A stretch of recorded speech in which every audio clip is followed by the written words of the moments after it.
അപ്പൊ അതിൽ നിന്ന് ഞാൻ എന്താ മനസ്സിലാക്കേണ്ടത്? തീർച്ചയായും സാമൂഹിക വിപത്താണ് ടിനിച്ചേട്ടൻ എന്നുള്ള കാര്യം വ്യക്തമായിട്ട് എനിക്കറിയാം. അതിനെതിരെ ഞാൻ മുന്നോട്ട് പോകുക തന്നെ ചെയ്യും. അൻസിബ ഹസന് ചില മോശമായിട്ടുള്ള അനുഭവങ്ങൾ ഉണ്ടായി എന്നുള്ളതാണ്. നമ്മുടെ ഒരു EC മീറ്റിംഗിന് ശേഷം അൻസിബ പെട്ടെന്ന് പോകേണ്ടി വന്നു. ബിക്കോസ് നോമ്പിന്റെ സമയമായിരുന്നു. ഇനി വളരെ മോശമായിട്ട് അൻസിബയെ ആക്ഷേപിച്ച് സംസാരിച്ചു. ഇങ്ങനെ DNA ശരിയല്ല, ഇത്രയും രീതിയിൽ ആക്ഷേപിച്ച് സംസാരിച്ചതിന് തെളിവുകൾ ഉണ്ടായിട്ടും ദൃക്സാക്ഷികൾ ഉണ്ടായിട്ടും അമ്മ അസോസിയേഷനിലെ ഭാരവാഹികൾക്ക് എന്തുകൊണ്ട് ഹൻസിബ ഹസൻ എന്ന് പറഞ്ഞൊരു പെൺകുട്ടിക്ക് നീതി മേടിച്ചു കൊടുക്കാനായിട്ട് കഴിയുന്നില്ല? അങ്ങനെ ഒരു നീതി മേടിച്ചു കൊടുക്കാൻ കഴിയാത്ത സാഹചര്യമായപ്പോഴത്തേക്കിന് കിട്ടിയിരിക്കുന്ന ഭാരവാഹിത്വത്തിൽ നിന്നും ഈ ഹൻസിബ ഹസൻ റിസൈൻ ചെയ്യുകയും തുടർന്ന് മാധ്യമങ്ങൾക്കിടയിലേക്ക് വന്നിട്ട് ഉണ്ടായിട്ടുള്ള അനുഭവങ്ങൾ എന്താണെന്ന് വ്യക്തമായി പറയുകയും ചെയ്തു. ലക്ഷ്മിപ്രിയ കൊടുത്തിട്ടുള്ള ഒരു പരാതി, ആ പരാതിക്ക് മേൽ തൃപ്പൂണിത്തുറ സ്റ്റേഷനിൽ ഒരു വനിതാ ഉദ്യോഗസ്ഥ വിളിപ്പിക്കുന്നു, ചോദ്യം ചെയ്യുന്നു, അതും അനധികൃതമായിട്ട്. അതിനും വ്യക്തമായിട്ടുള്ള പരാതി ബഹുമാനപ്പെട്ട മുഖ്യമന്ത്രിക്ക് ഈ പെൺകുട്ടി സമർപ്പിക്കുന്നു. അതിനെ തുടർന്ന് ഇന്നേ ദിവസം രാവിലെ തെളിവെടുപ്പിനായിട്ടും അല്ലെങ്കിൽ മൊഴി രേഖപ്പെടുത്താൻ വേണ്ടിയിട്ടും ഹൻസിബ ഹസനെ വിളിച്ചു വരുത്തുന്നു. ഇനി അടുത്ത വനിത, അത് കഴിഞ്ഞ് ലക്ഷ്മിപ്രിയ. ഈ കേസുമായിട്ട് ബന്ധപ്പെട്ട് വ്യക്തമായിട്ടുള്ള തെളിവുകൾ നമ്മൾ 2-3-4 ദിവസമായിട്ട് ഇതുമായിട്ട് ബന്ധപ്പെട്ടുള്ള വീഡിയോസ് എല്ലാം ചെയ്യുന്നുണ്ട്. ഇതിനെ സംബന്ധിച്ചുള്ള തെളിവുകൾ സഹിതമുള്ള പല വോയിസ് ക്ലിപ്പുകൾ, ചാറ്റുകൾ ഈ അമ്മ അസോസിയേഷൻ, അമ്മയല്ല പ്ലീസ്, AMMA, ഈ AMMA അസോസിയേഷനകത്ത് ഉണ്ടായിരിക്കുന്ന തെറ്റുകുറ്റങ്ങൾ ചൂണ്ടിക്കാണിച്ചുകൊണ്ട് പല വോയിസ് ക്ലിപ്പുകളും ചാറ്റുകളും എല്ലാം പുറത്ത് വന്നിട്ട് പോലും ആ അസോസിയേഷൻ ഉള്ളവർക്ക് അതിനെതിരെ ഒരു നടപടി എടുക്കാനൊന്നും ഇതുവരെ കഴിഞ്ഞിട്ടില്ല. നമുക്ക് എന്തെങ്കിലും ഒരു പ്രശ്നം എത്തിക്കഴിഞ്ഞാൽ നമ്മൾ അതിന്റെ മുഖച്ഛായ എങ്ങനെയായിരിക്കും രക്ഷിക്കുന്നത്? ഉടനടി ആ നടപടി എടുക്കുക എന്നുള്ളൊരു കാര്യമല്ലേ. അല്ലാതെ പിന്നത്തേക്ക് മാറ്റി വയ്ക്കുമ്പോൾ എന്തായിരിക്കും? പ്രശ്നം കൂടുതൽ വഷളാവും. വീണ്ടും ആൾക്കാർക്കിടയിലേക്ക് ഇതൊരു ചർച്ചാ വിഷയമായിട്ട് വരും. അങ്ങനെ തന്നെ വരുന്നത്. അത് തന്നെയാണ് ഇവിടെയും ഉണ്ടായിരിക്കുന്നത്. ഇനി ഇതുമായിട്ട് ബന്ധപ്പെട്ട് ആ അന്വേഷണ ഉദ്യോഗസ്ഥന് പറയാനുള്ളത് കേൾപ്പിച്ചിട്ട് ഹൻസിബയ്ക്ക് പറയാനുള്ള കാര്യങ്ങൾ വീണ്ടും തെളിവ് സഹിതം പെൺകുട്ടി പറയുന്നത്. അത് കാണിച്ചു തരാം. അൻസിബ ഹസന് ചില മോശമായിട്ടുള്ള അനുഭവങ്ങൾ ഉണ്ടായി എന്നുള്ളതാണ് പരാതിയിലെ ഒരു പ്രധാനപ്പെട്ട കാര്യം. അതുമായി ബന്ധപ്പെട്ടിട്ട് ഇനി ലക്ഷ്മിപ്രിയയുടെ മൊഴി ഞങ്ങൾ നാളെ രേഖപ്പെടുത്തുന്നുണ്ട്. ആരോപണ വിധേയമായിട്ടുള്ള വനിതാ സെല്ലിലത്തെ SI രേഷ്മയുടെ മൊഴി ഞങ്ങൾ രേഖപ്പെടുത്തുന്നുണ്ട്. എന്നിട്ട് യഥാർത്ഥത്തിൽ സംഭവിച്ച കാര്യങ്ങൾ എന്താണെന്ന് മനസ്സിലാക്കും. അതിന്റെ അടിസ്ഥാനത്തിൽ പോലീസുകൾ നിഗമനം. വനിതാ സെല്ലിലെ ഉദ്യോഗസ്ഥ SI രേഷ്മ ഇനി ലക്ഷ്മിപ്രിയയുടെ വല്ല കമ്പനി ആയിരിക്കും, അല്ലെങ്കിൽ ഇമാതിരി പരിപാടികളൊന്നും നടക്കത്തില്ലല്ലോ. എന്നിരുന്നാലും ഉണ്ടായിട്ടുള്ള വോയിസ് ക്ലിപ്പുകൾ സഹിതമാണെങ്കിലും ഇന്നേ ദിവസം രാവിലെ മൊഴി രേഖപ്പെടുത്താനായിട്ട് ഹൻസിബ വന്നിട്ടുണ്ടായിരുന്നല്ലോ. ഹൻസിബ പറയുന്നതിനകത്തൊരു കാര്യമുണ്ട്. ഒന്നാമത്തെ കാര്യം എന്ന് വെച്ച് കഴിഞ്ഞാൽ ഈ പറഞ്ഞിട്ടുള്ള കാര്യങ്ങൾ, അതായത് ഈ പുള്ളിക്കാർ, അതായത് ടിനി ടോം പറഞ്ഞിരിക്കുന്ന കാര്യങ്ങൾ എന്തൊക്കെയാണെന്ന് വെച്ച് കഴിഞ്ഞാൽ അവിടുത്തെ പ്രൊഡക്ഷൻ കൺട്രാക്ടറുള്ള രാജീവ്, ആ ഒരു ചേട്ടൻ അദ്ദേഹത്തിന്റെ മകനെ മതം മാറ്റാനായിട്ട്, മതപരിവർത്തനം നടത്താനായിട്ട് ശ്രമിച്ചു എന്നൊരു കാര്യമല്ല. അതായത് രാജ്യദ്രോഹ കുറ്റം തന്നെ. അപ്പം അതിന് എന്തോ ഭാഗ്യത്തിന് ആ പെൺകുട്ടിക്ക് വേണ്ടിയിട്ടായിരിക്കാം ചിലപ്പോൾ അവർ അങ്ങനൊന്നും അഫക്റ്റ് ചെയ്തിട്ടില്ല, അവരെ അങ്ങനൊന്നും ചെയ്യിപ്പിച്ചിട്ടില്ല എന്നൊരു കാര്യം സമൂഹത്തിന് മുന്നിൽ വന്ന് പറഞ്ഞത്. മേ ബി അവരങ്ങനെ പറഞ്ഞിട്ടില്ല, അല്ലെങ്കിൽ അതിന് പ്രതികരിക്കാനായിട്ട് തയ്യാറല്ല, അല്ലെങ്കിൽ അവർ ടിനിക്ക് വേണ്ടിയിട്ട് മൊഴി മാറ്റി പറഞ്ഞിരുന്നായിരുന്നെങ്കിൽ ഹൻസിബയുടെ അവസ്ഥ എന്തോ ആയിരുന്നു? ഈ അമ്മ അസോസിയേഷനിലുള്ള പ്രസിഡന്റ് ശ്വേതാമേനോൻ ഉൾപ്പെടെ ആ ഒരു കാര്യം എന്തുകൊണ്ട് ഗൗരവമായിട്ട് ചിന്തിക്കാൻ എടുക്കുന്നില്ല? അവരിപ്പോഴും പറയുന്നത് ടിനി ടോമിനെ ജയിലിൽ കയറ്റാൻ വേണ്ടിയിട്ടാണോ നമ്മൾ മീറ്റിംഗ് കൂടുന്നതെന്ന്. നിങ്ങൾക്ക് വേണമെന്നുണ്ടെങ്കിൽ ഞങ്ങളടുത്ത് വന്നിട്ട് മൊഴി രേഖപ്പെടുത്താൻ. ആരെടുത്ത്? ഹൻസിബയെടുത്ത്. അതാ ആരോപണ വിധേയരായിട്ട്, അല്ലെങ്കിൽ അപ്പുറം നിൽക്കുന്ന അവരൊക്കെയാണ് പ്രതികൾ. ആ പ്രതികളുടെ മുന്നിൽ തന്നെ വന്നിട്ട് നിന്റെ അഭിപ്രായം രേഖപ്പെടുത്താനെന്ന്. അതൊക്കെ അത്യാവശ്യം ലോജിക്കോടുകൂടി ചിന്തിച്ചു കഴിഞ്ഞാൽ ബഹുമാനപ്പെട്ട മനുഷ്യർക്ക് തന്നെ മനസ്സിലാവുന്ന ഒരു കാര്യമല്ലേ ഇത്?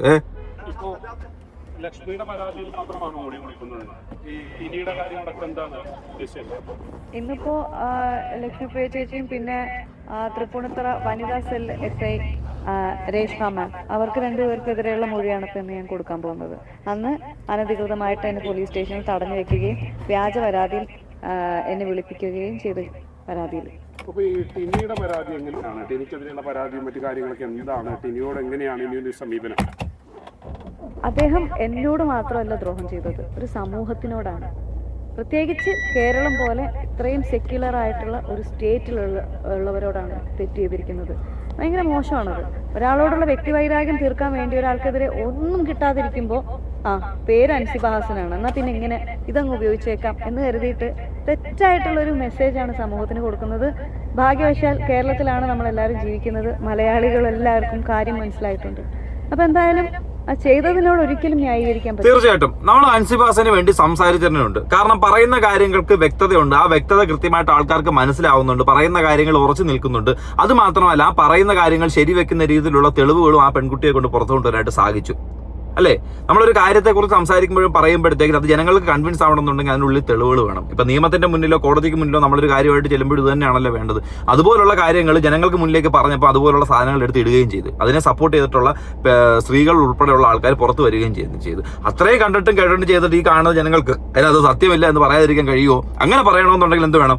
ഓപ്പോസിറ്റിൽ നിൽക്കുന്ന ആരാണോ അവരുടെ കാര്യങ്ങൾ ന്യായീകരിച്ചുകൊണ്ടുള്ള വ്യക്തമായ തെളിവുകൾ എടുത്ത് പുറത്തിടണം. അതല്ലേ വേണ്ടത്.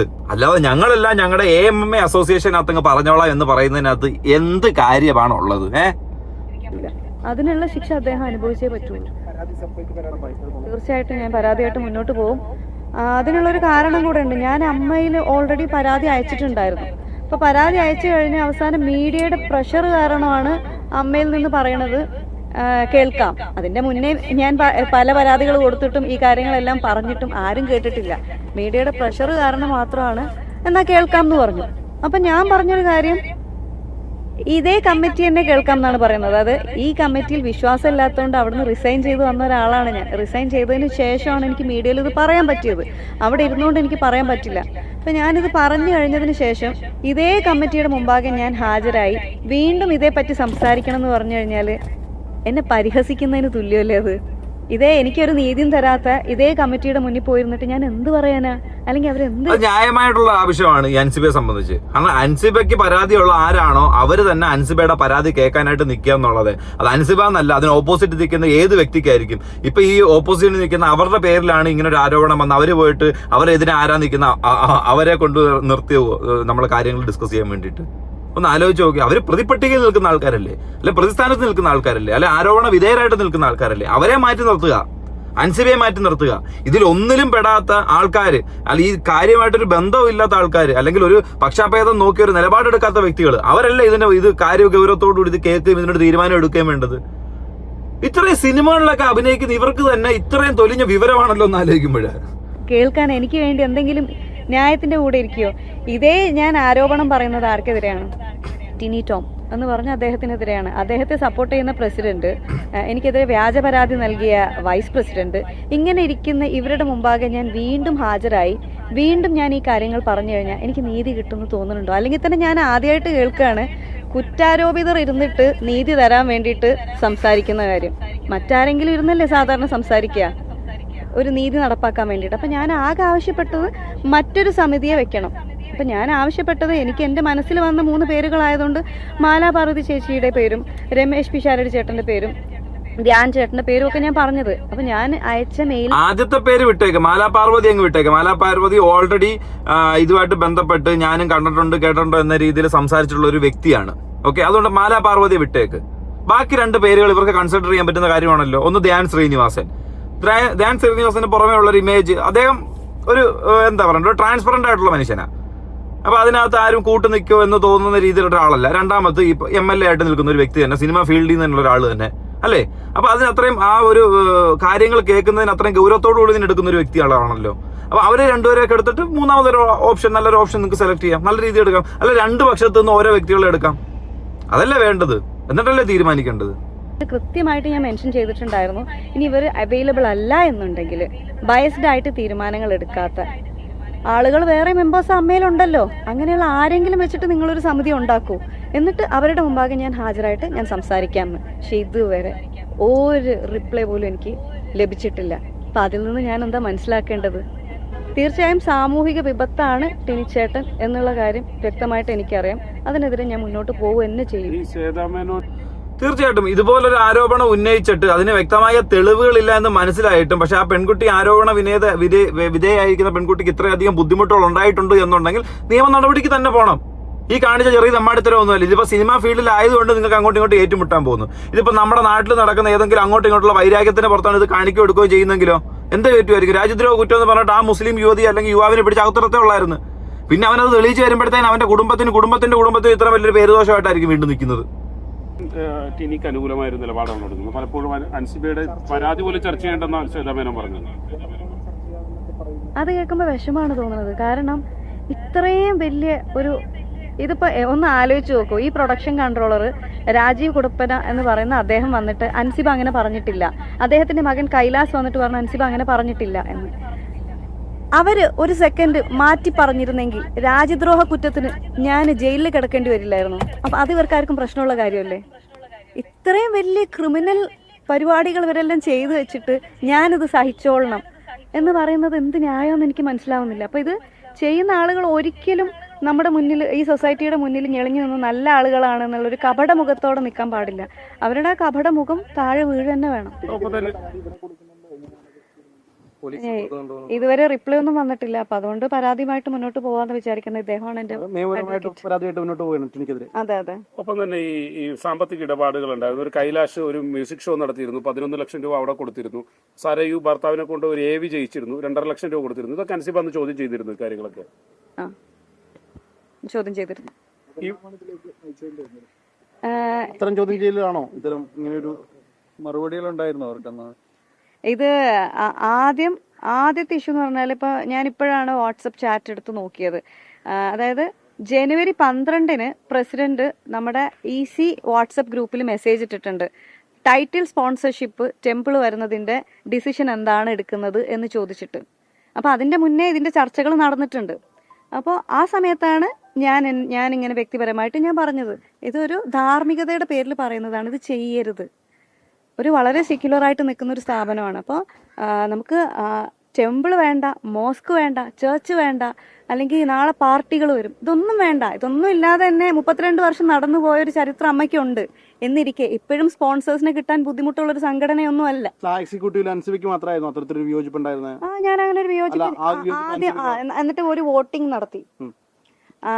വോട്ടിംഗ് നടത്തിയ സമയത്ത് അപ്പൊ ഞാനിത് പറഞ്ഞു. ഇതിന്റെ മുന്നേ വേറെ 1-2 പേര് ചോദിച്ചിരുന്നു, അത് അമ്മ സംഘടന ഒരു സെക്യുലർ സ്ഥാപനമല്ലേ, അപ്പോ നമുക്കൊന്നും കൂടെ നോക്കണമോ എന്ന് ചോദിച്ചിട്ടുണ്ടായിരുന്നു. പക്ഷെ ചെയ്യരുത് എന്ന് വേറെ ആരും പറഞ്ഞിട്ടില്ലായിരുന്നു, നോക്കണമോ എന്ന് ചോദിച്ചിട്ടുണ്ടായിരുന്നു. അത് കഴിഞ്ഞിട്ട് ഞാനിത് മെയിൽ അയക്കുകയും വാട്സപ്പിൽ ഞാൻ നോട്ട് ഇടുകയും ഒക്കെ ചെയ്തു. അപ്പൊ അതിനുശേഷമാണ് ഞാനിത് ഈ മെയിലൊക്കെ അയച്ചതിന് ശേഷം അമ്മയിലെ തന്നെ മറ്റൊരു മെമ്പർ എന്നെ വിളിച്ചു. പിറ്റേ ദിവസം എന്നെ വിളിച്ച് ചോദിച്ച ടോൺ ഇതാണ്: മോളെ, നീ എന്തിനാണ് മോളെ അമ്പലത്തിനൊക്കെ എതിര് നിൽക്കുന്നത്? ഞാൻ സിനിമയിലൊക്കെ ഇങ്ങനെയുള്ള ഡയലോഗ് കേട്ടിട്ടുള്ളൂ. അപ്പൊ ഞാൻ ചോദിച്ചു, ചേച്ചി എന്നെ ഭീഷണിപ്പെടുത്തുകയാണോ? ഞാൻ അമ്പലത്തിനും പള്ളിക്കും ക്രിസ്ത്യൻ ചർച്ചിനും ഒന്നും എതിര് നിൽക്കുന്ന ആളല്ല, എന്നെ അങ്ങനെ വർഗീയവാദിയാക്കാനുള്ള ശ്രമം നടത്തല്ലേ ചേച്ചി എന്ന് പറഞ്ഞു. പിന്നെ ഈ ചേച്ചി എന്തൊക്കെയോ പറഞ്ഞു. അപ്പൊ ഞാൻ പറഞ്ഞു, എന്റെ പൊന്നു ചേച്ചി, നീ അങ്ങനെ പറയാൻ പാടുണ്ടോ ഉത്തരവാദിത്തപ്പെട്ട ഒരു പൊസിഷനിൽ ഇരുന്നിട്ടെന്ന്. ഞാൻ പറഞ്ഞു, ചേച്ചി, ഞാൻ ഉത്തരവാദിത്തപ്പെട്ട പൊസിഷനിൽ ഇരുന്നിട്ട് ഞാൻ എന്ത് പറയണമെന്ന് ഞാനാണ് തീരുമാനിക്കേണ്ടത്, ചേച്ചിയല്ല. അപ്പൊ ഞാൻ പറയേണ്ട കാര്യം ഞാൻ പറഞ്ഞോളും, ദയവ് ചെയ്ത് ഈ കാര്യം പറഞ്ഞ് ഇനി എന്നെ ചേച്ചി വിളിക്കരുതെന്ന് പറഞ്ഞു. ഇമ്മീഡിയറ്റ്ലി ഞാൻ വാട്സപ്പ് ഗ്രൂപ്പിൽ മെസ്സേജ് അയച്ചു. നമ്മുടെ EC ഗ്രൂപ്പിനകത്ത് നടന്നൊരു ചർച്ചയാണ് ഇത്, ടൈറ്റിൽ സ്പോൺസർഷിപ്പുമായി ബന്ധപ്പെട്ടിട്ടുള്ള കാര്യം. ഇതെങ്ങനെയാണ് EC മെമ്പർ അല്ലാത്ത മറ്റൊരു സാധാരണ അംഗം അറിയുകയും എന്നെ വിളിച്ച് ഭീഷണിപ്പെടുത്തുകയും ചെയ്യുന്നത്? ഭയങ്കര മോശം പരിപാടിയാണ് ചെയ്തതെന്ന് പറഞ്ഞു. അപ്പൊ അത് ഏറ്റെടുക്കാൻ ആരുമില്ല. അപ്പോ 1-2 പേര് വന്ന് ചോദിക്കുകയും ചെയ്തു. തീർച്ചയായിട്ടും ഒരു ആരോപണ വിധേയമായിട്ടുള്ള ഒരു പെൺകുട്ടിയുടെ ന്യായമായ ആവശ്യം, ഈ ന്യായമായ ആവശ്യത്തെ AMMA എന്ന് പറഞ്ഞൊരു അസോസിയേഷനിൽ നിന്നൊരു പിന്തുണ ലഭിച്ചില്ല, അല്ലെങ്കിൽ കേൾക്കാനായിട്ട് കൂട്ടാക്കിയില്ല. തുടർന്നുണ്ടായ ഒരു ഇൻസിഡന്റ് ആണ് സത്യം പറഞ്ഞാൽ ഈ ഒരു നിലയിലേക്ക് കേരള സമൂഹത്തിലുള്ള ജനങ്ങൾ കേൾക്കാനും അതിനിടയിൽ ചർച്ച ചെയ്യാനും ഇടയുണ്ടായ ഒരു സാഹചര്യം എത്തിയത്. അവരൊഴപ്പി ആർക്ക് ഫേവർ ചെയ്ത്, ടിനിയെ ഫേവർ ചെയ്ത് അവരുഴപ്പി. അവരൊരിക്കലും വിചാരിച്ചില്ല ഈ പെൺകുട്ടി നിയമപരമായിട്ട് മുന്നോട്ട് പോകുന്നു, പുറം ലോകത്തിന്റെ മുന്നിലേക്ക് ഈ സാധനം പറയുമെന്നും. കാരണം അങ്ങനെ പറഞ്ഞു കഴിഞ്ഞാൽ ഉണ്ടാകാൻ പോകുന്ന എഫക്റ്റ് ഇപ്പം നമ്മളെ അറിയാവുന്ന പോലെ തന്നെ കൂടുതൽ ആ പെൺകുട്ടിക്ക് അറിയാലോ, കിട്ടുന്ന സിനിമകളുടെ എണ്ണം കുറയുമായിരിക്കും. ചിലപ്പോൾ ഇനി സിനിമ തന്നെ കിട്ടാതാവുമായിരിക്കും. ഈ ഹരീഷ് കണാരൻ എന്ന ക്യാരക്ടർ ചെയ്തിട്ടുള്ള ആ വ്യക്തിയുടെ അവസ്ഥ നമ്മൾ കണ്ടില്ലേ? ഒരാളുമായിട്ട് ബാദുഷാ എന്ന് പറഞ്ഞ ഒരാളുമായിട്ടുള്ള തർക്കത്തെ തുടർന്ന് സിനിമയെ കണ്ട കാലം പറഞ്ഞു പുള്ളിയെ. ഇപ്പോഴെങ്ങാണ്ട് ഒരു സിനിമയിലെങ്ങാണ്ട് വരുന്നെന്ന് പറയുന്നത്. അതുപോലെ ഇന്റേണൽ പൊളിറ്റിക്സ് ഉള്ള ഒരു സ്ഥലത്ത് നിന്നും അവർക്കെതിരെ വന്ന് സംസാരിക്കുമ്പോഴത്തേക്കും അത് ഓപ്പോസിറ്റ് നിൽക്കുന്നവർ അത്രയധികം പവറിലും ഈ പറഞ്ഞ പൈസയുടെ പുറത്തും കിടന്ന് നിൽക്കുന്നവരാണെന്നുണ്ടെങ്കിൽ ആ ഫീൽഡിൽ നിൽക്കാനായിട്ട് പറ്റത്തില്ലായിരിക്കും. കാരണം പെൺകുട്ടി ഒരു കലാകാരിയാണ്, കല കൊണ്ട് ജീവിക്കുന്ന ഒരു വ്യക്തിയാണ്, ആ കല കൊണ്ട് 4 പേര് അറിയണമെന്ന് ആഗ്രഹിക്കുന്ന ഒരു വ്യക്തിയാണ്. അപ്പൊ എന്തോ ചെയ്യും, നമ്മൾ പുറത്തേക്ക് പോകത്തില്ല, ഇതെല്ലാം നമുക്കിടയിൽ തന്നെ നിന്ന് അവരതിലെല്ലാം ഒതുങ്ങിക്കൂടി കേട്ടും കണ്ടും ക്ഷമിച്ചങ്ങ് വിട്ട് പോകും എന്ന രീതിയിൽ അങ്ങ് ഇരുന്നു. അങ്ങനെ ഇരുന്നത് കൊണ്ടാണ് ഈ പെൺകുട്ടി നിയമപരമായിട്ട് ഇപ്പം മുന്നോട്ട് വരാനും എന്നെപ്പോലുള്ള ഒരുപാട് ആൾക്കാർ ഇത് കാണാനും കേൾക്കാനും എടുത്തു വെച്ച് ചർച്ച ചെയ്യാനും ഇടേണ്ട ഒരു സാഹചര്യം. ഇനിയെങ്കിലും ഞാൻ പറഞ്ഞതുപോലെ തന്നെ ഇതിനകത്ത് എന്തെങ്കിലും കുഴപ്പങ്ങളുണ്ടെങ്കിൽ നിങ്ങൾ എടുത്ത് മാറ്റുക, അവരെ മാറ്റിയിട്ട് നല്ല രീതിയിൽ ഒരു സെക്യുലർ ആയിട്ടൊരു സാധനം മുന്നിലേക്ക് കൊണ്ടുവരിക. അങ്ങനെ കൊണ്ടുവരുന്ന തന്നെയായിരിക്കും അതിനകത്തിരിക്കുന്ന നല്ല വ്യക്തികൾക്കും നല്ലൊരു കാര്യം. അല്ലെന്നുണ്ടെങ്കിലുണ്ടല്ലോ, ഈ അഴുക്കിനകത്ത് വീണ നല്ല വസ്തുവാണെങ്കിലും എന്തുമായി പോവും, അഴുക്കായി തന്നെ പോകും. അതാണ് ഇപ്പം AMMA എന്ന് പറഞ്ഞ അസോസിയേഷന് ബന്ധപ്പെട്ട് നാട്ടുകാർ പറയുകയും കേൾക്കുകയും ചെയ്തുകൊണ്ടിരിക്കുന്ന ഒരു കാര്യം.